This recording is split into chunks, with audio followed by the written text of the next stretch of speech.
What's up, everybody? Tyson Roush, Let's Talk Jets. Hope everybody's having an excellent day.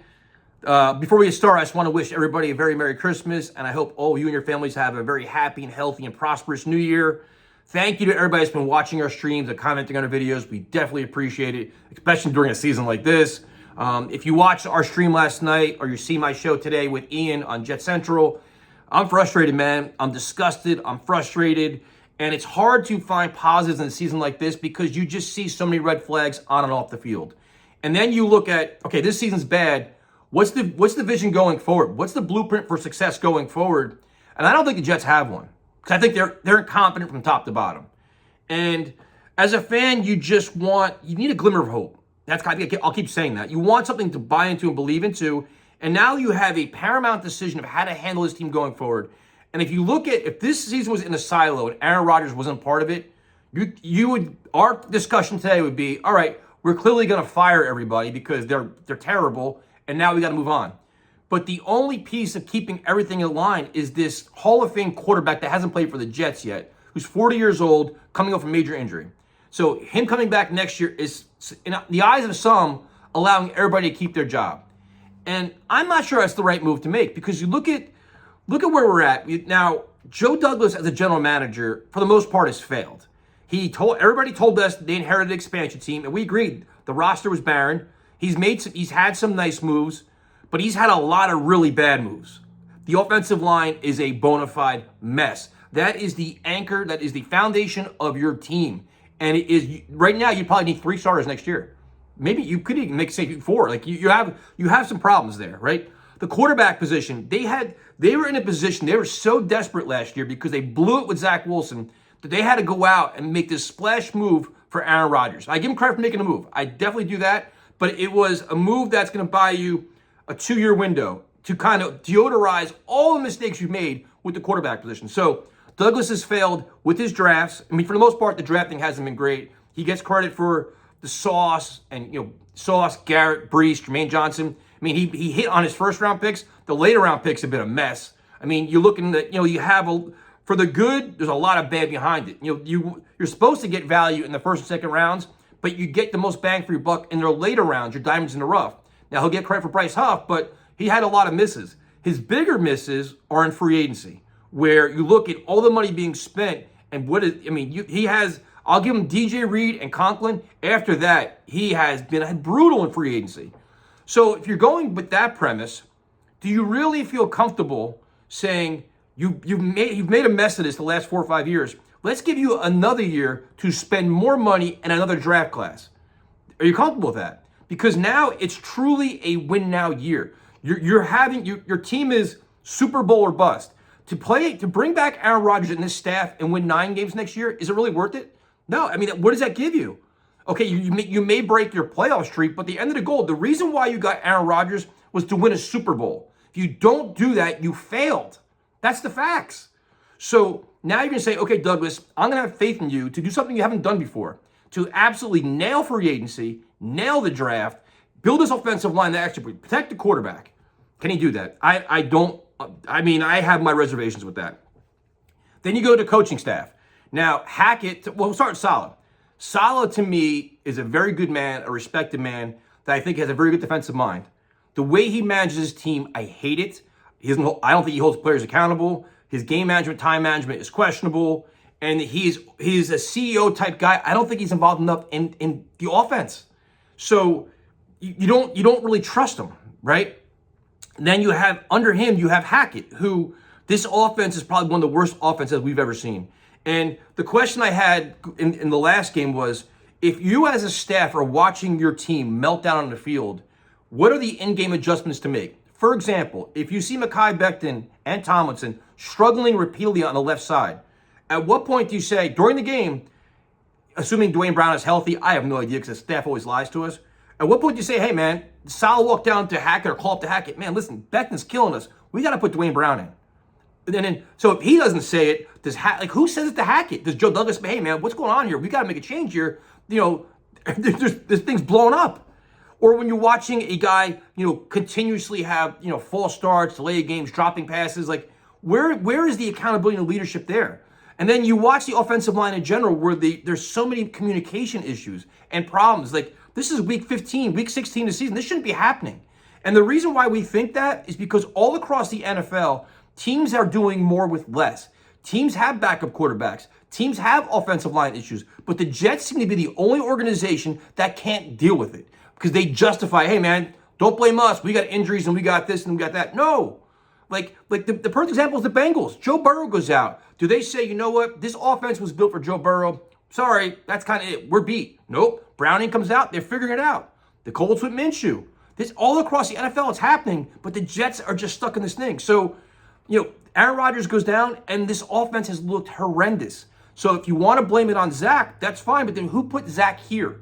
And at some point, the Salah say, listen, I can't win with Zach. Give me somebody else. And we know Tim Boyle wasn't the answer. But going back to Hackett, I'm definitely rambling here. I don't have any faith in his. If you're watching the offensive line, if the offensive line coach is struggling, at some point you fire him or you step in yourself and say, you know what, I'm going to take control of this. This isn't going to work.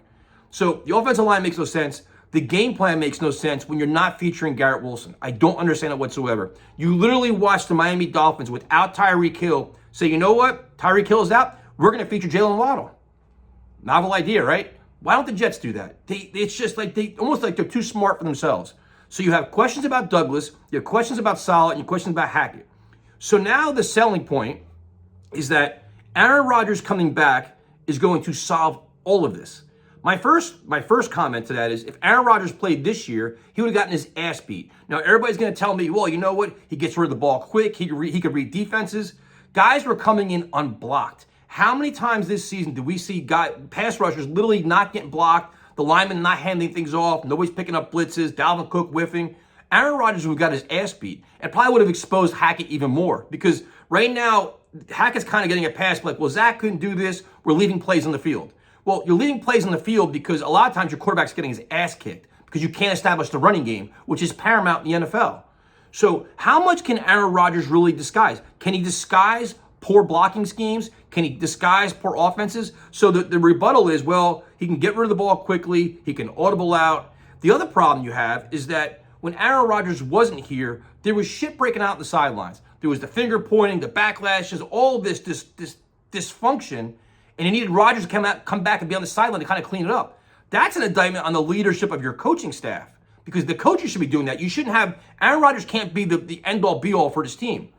So you look at it, so now you have to say, you're going to bring everybody back, and you got to hope Aaron Rodgers improves the line play, improves the scheme, improves the accountability, improves the leadership, and he has to win at least not win the AFC East, make the playoffs, and win the Super Bowl. Because if you don't do that, what's going to happen is, say the Jets win 9 games, and they win 9 games next year, they get bounced out of playoffs in round 1, and Aaron Rodgers is like, okay, I'm good. I'm out. I'm retiring. Then what do? Do you honestly, as a fan, feel comfortable with Rodgers walking away and letting Joe Douglas and Salah pick another quarterback and start another rebuild? Because you're basically rebuilding then. You guys pretty much start over again, right? So do you feel comfortable with that? I don't think I do. Now, part of me said you wish as a fan, as an organization, that Rodgers says, you know what, I'll commit to 2 more years. If he gives you 2 more years and you want to run it back, I kind of get it. But to me, this is all a 1-year thing. I don't think the reward's gonna be worth it. So is there a world where Rodgers, who's a smart man, says, you know what, this play calling is terrible. We've got to change something. Maybe they keep Hackett, but they hire somebody else where Hackett can create the playbook, but somebody else calls the plays. I mean, there's going to be scapegoats. I'm figuring Downing and Carter probably both get fired, maybe Calabrese too, and they kind of bring in more of Hackett's buddies. The other thing is, in terms of free agency, so if you say you bring everybody back, you bring Rodgers back, now it's like, okay, you think he can offset the play calling and maybe help fix the deficiencies in the offensive line. In terms of free agency, who actually wants to come here? Because the selling point last year was Aaron Rodgers is here, everybody wants to play for him. Did that really happen? The only guys that wanted to play for him were his buddies. Lazard, Billy Turner, Dalvin Cook, Jets overpaid for him. But now you're going into a situation where the team, you literally know that Rodgers could be a 1-year guy. This year it was going to be a 2-year guy. Next year could be a 1-year guy. Then you have the coach and the general manager are definitely on the hot seat. So if you're a player looking for a big payday, what do you look for? You look for, okay, I want the money first and foremost. I want to win, and I want some kind of consistency, some kind of stability. I don't want to walk into a dumpster fire. So would Devontae Adams really want to come here for 1 year to play with Aaron Rodgers? I mean, Mike Evans, going to be the last contract of his career. Does he want to spend it here or maybe take a little bit less or take a comparable deal somewhere else where he knows he can win with a proven coach? Like, I don't think the Jets are actually a desirable location. Like, everybody wants to praise him for all this. Like, what is their identity? What is their thing? They're a losing organization. They haven't made the playoffs in 13 years. If you're going to sell them, well, you know what? Aaron Rodgers turned things around. Unfortunately, we didn't see that this year. So now you're not really turning it around. Next year is it. That's your turnaround. 1 year to make the biggest splash you possibly can to win it all. And that never works in the NFL. The last piece of the puzzle is Woody Johnson, who I don't trust at all. A part of me keeps thinking that this Zach Wilson fiasco is Woody Johnson front and center. Because if Saleh and Joe Douglas are respected, intelligent football men, and they watch the tape week in and week out, how in the living hell do they bring him back this year as the backup? How do they feel comfortable playing him unless Woody Johnson says, you know what? I don't want to spend money on another quarterback. We have enough money and resources, and Rodgers and Zach make it work. And that is, after, especially last year, if you saw the team quit on Zach Wilson and you realize he was in over his head and should not have played this year, that's a problem. Woody Johnson is all about ticket sales and making money and uniforms. While he wants to win, it's not primary. He wants to be positive headlines and make money. So what is his role going to be in this? Like, does he get ridiculously desperate and start meddling even more than he already does with Joe Douglas and Robert Saleh?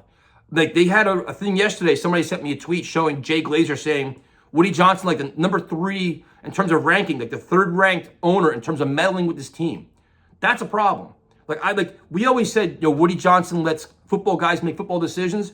Right now, his team is a dumpster fire. They can't sell tickets. Everybody's pissed off. What's his role going to be in this? Does he, you know, make things uncomfortable, make Douglas do things he doesn't want to do? That concerns you. So in terms of next year, I mean, honestly, I don't really have any faith in what's going on. If they keep everybody and bring Aaron Rodgers back, of course you're going to cheer the team on. I hope it works out. But my history tells that I don't have any faith in it. I just don't. I don't think it's going to work. I think you have to, if you're a player on this team, if you bench Alan Lazard for playing poorly, if you cut Michael Carter for whatever reason, you know, all these different things you do, but you don't hold your own coaching staff accountable for some of the worst football we've ever seen, the players got to be like, what? Imagine like having Aaron Rodgers back is good, but you know this scheme isn't good. After this last game, the players were openly saying they were out-schemed. If you're bringing back the same scheme next year, Garrett Wilson's going to be like, what? Have we learned anything? Like, these young guys who are on the rookie contracts are going to be like, you know what? I want out of here, man. I want no part of this Jets dysfunction. And that's a concern, that the losing keeps adding up, the incompetence keeps adding up, and you alienate guys like Garrett Wilson, Breece Hall, Jermaine Johnson, you know, Sauce Gardner. That's a problem. So I don't know what the answer is. I mean, a part of me just keeps saying they've got to make changes. Wholesale changes. And the thing is, in terms of the biggest culprit, I think it's Joe Douglas. I think he made the most mistakes, that he kind of handcuffed Saleh, and Saleh couldn't coach his way out of it, which is on him. But if you fire Douglas, you got to fire Saleh. You can't have one without the other, so they both have to go. Then it's like, well, who do you bring in? And then that's the bigger question, because this team right now needs a prominent, legitimate, proven NFL head coach to take over. You can't hand this to a first-time coordinator. You can't, because there's just too much going on. You're inheriting Aaron Rodgers if he still wants to stay. You're inheriting a Super Bowl or bust season, which is not easy. So who is it? And like, everybody's saying the same names. You know, if Tomlin gets fired or Mike Vrabel gets fired, sign me up, both of them. Mike McCarthy isn't coming here. Your Jets already pissed him off once. Who else is out there? Sean Payton would have been perfect. That's not going to happen. And would Woody Johnson even pay big bucks for a head coach, which he's never done before?